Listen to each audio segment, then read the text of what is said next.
Iran पर America और Israel के हमले का आज चौथा दिन है। आज तड़के इजरायल ने पश्चिमी ईरान पर हवाई हमला बोल दिया। इजरायली वायुसेना ने ईरान के फायरिंग साइट्स को निशाना बनाते हुए 3 जगहों पर अटैक किया। ऑपरेशन रोरिंग लॉयन के तहत किए गए इन हमलों में इजरायल की वायुसेना ने दर्जनों मिसाइल लॉन्चर्स, डिफेंस सिस्टम और कई फायरिंग साइट्स पर सैकड़ों बम गिराए। इजरायली एयरफोर्स ने ईरान के बैलिस्टिक मिसाइल साइट्स को भी टारगेट किया है।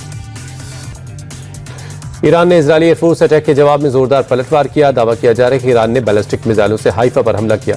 इन बैलिस्टिक मिसाइलों के जरिए क्लस्टर बम का भी इस्तेमाल हुआ। ये क्लस्टर बम नॉर्दर्न और वेस्टर्न इजराइल में गिरे। ईरानी हमले के बाद पूरे इजराइल में सायरन बज रहे। हालांकि इजराइल ने एयर डिफेंस सिस्टम एक्टिव कर दिया है और मिसाइलों को हवा में मार गिराने का दावा किया।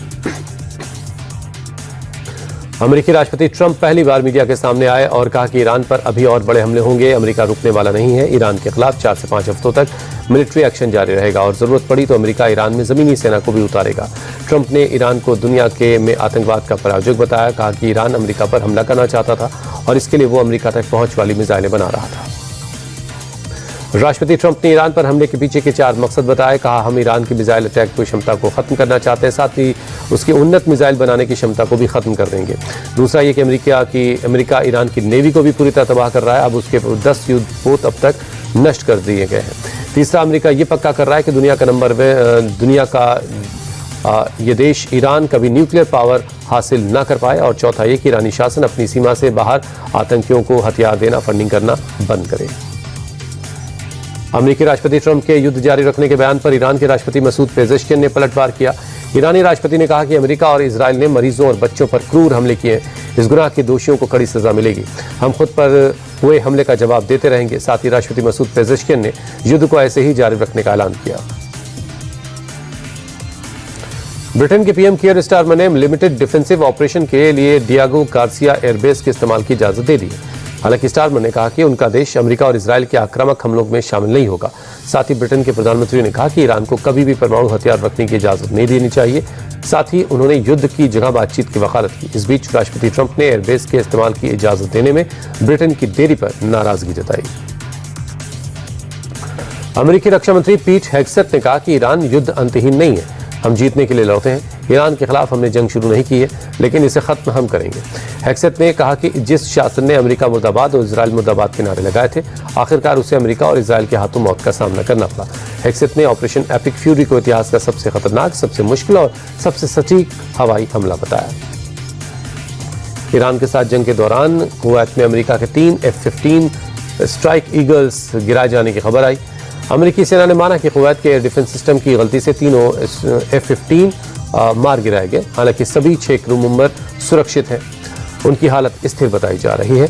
ईरान के लगातार अमेरिकी बेस पर हमले की वजह से कुवैत ने अपना एयर डिफेंस सिस्टम एक्टिव कर दिया है।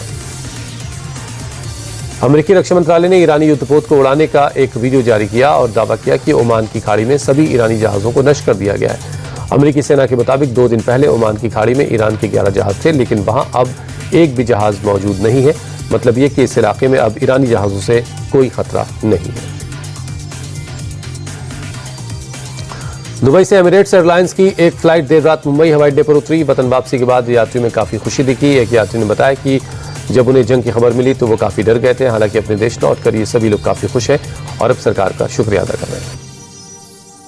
भारत और कनाडा के रिश्तों में पार्टनरशिप का एक नया अध्याय जुड़ गया। पीएम मोदी और मार्क कार्नी के बीच 24 समझौतों पर दस्तखत हुए। इसमें एआई, शिक्षा, टेक्नोलॉजी समेत कई क्षेत्रों में आपसी रिश्तों को बढ़ाने पर सहमति बनी। कनाडा की यूनिवर्सिटी में भारतीय छात्रों के लिए प्रोग्राम लॉन्च किए जाएंगे।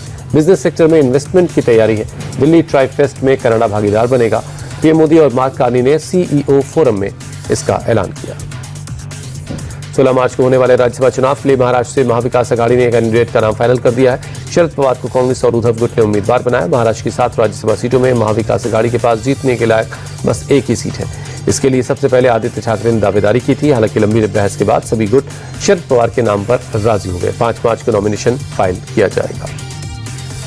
बंगाल की चुनावी लड़ाई दिलचस्प होती जा रही है। सीएम ममता बनर्जी ने एक बार फिर से इलेक्शन कमीशन और बीजेपी के खिलाफ मोर्चा खोल दिया। ममता बनर्जी ने कहा कि हमारे देश का संविधान गंभीर खतरे में है, क्योंकि बीजेपी और चुनाव आयोग ने लोगों से वोटिंग का अधिकार छीनने की कसम खा रखी है। चुनाव आयोग जानबूझकर वैलिड मतदाताओं के नाम काट रहा है। ममता बनर्जी ने इसे संवैधानिक हक पर खुला प्रहार बताया। गुरुग्राम में बीती रात एक कार सवार ने कई लोगों को टक्कर मार दी, जिससे कुछ लोग गंभीर रूप से घायल हो गए। हादसे के बाद पूरे इलाके में अफरा तफरी मच गई।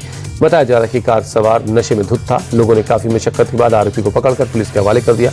मौके पर पहुंची पुलिस ने घायलों को अस्पताल पहुंचवाया। फिलहाल मामले की जांच चल रही है।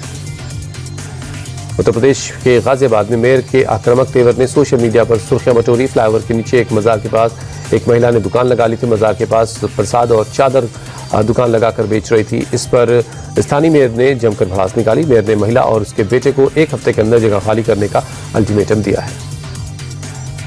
बेंगलुरु के सूर्यनगर से एक दिल दहला लेने वाली खबर आई है। आपसी झगड़े के बाद एक पति ने अपनी पत्नी की हत्या कर डाली और फिर खुदकुशी कर ली। ओडिशा के रहने वाले दीपंथा साबरा ने पत्नी मंजुला की जान लेने के बाद फांसी लगा ली। आरोपी पति ने सुसाइड से पहले पत्नी के शव के साथ सेल्फी वीडियो बनाया और ओडिया भाषा में डेथ नोट भी छोड़ा। फिलहाल सूर्यनगर थाना इस मामले की जांच कर रही है। होली के त्यौहार को देखते हुए प्रयागराज में पुलिस अलर्ट है। शांति व कानून व्यवस्था बनाए रखने के लिए शहर में सुरक्षा कर्मियों ने बीती रात फ्लैग मार्च किया। ड्रोन की मदद से निगरानी की जा रही, साथ ही सोशल मीडिया पर भी नजर रखी जा रही। पुलिस का कहना है कि अगर कोई शांति व्यवस्था में खलल डालेगा तो उसके खिलाफ कार्रवाई की जाएगी। लखनऊ में भी होली से पहले पुलिस मुस्तैद है। चारबाग रेलवे स्टेशन के पास पुलिस बल की तैनाती दिखाई दी। सुरक्षा को देखते हुए खास चेकिंग अभियान चलाया जा रहा है। साथ ही सीसीटीवी कैमरे से भी निगरानी की जा रही है। स्टेशन पर यात्रियों को किस तरह की कोई दिक्कत न हो, इस बात का भी ख्याल रखा जा रहा है। पूरे देश में होली का खुमार छाया है। कल होलिका दहन का पर्व पूरे हर्षोल्लास के साथ मनाया गया। इस दौरान अलग अलग शहरों से होलिका दहन की तस्वीरें आई। कहीं लोग झूमते गाते नजर आए तो कहीं ढोल नगाड़ों की थाप पर लोग डांस करते दिखे। विशेष संयोग के बीच लोगों ने सुख समृद्धि की कामना की।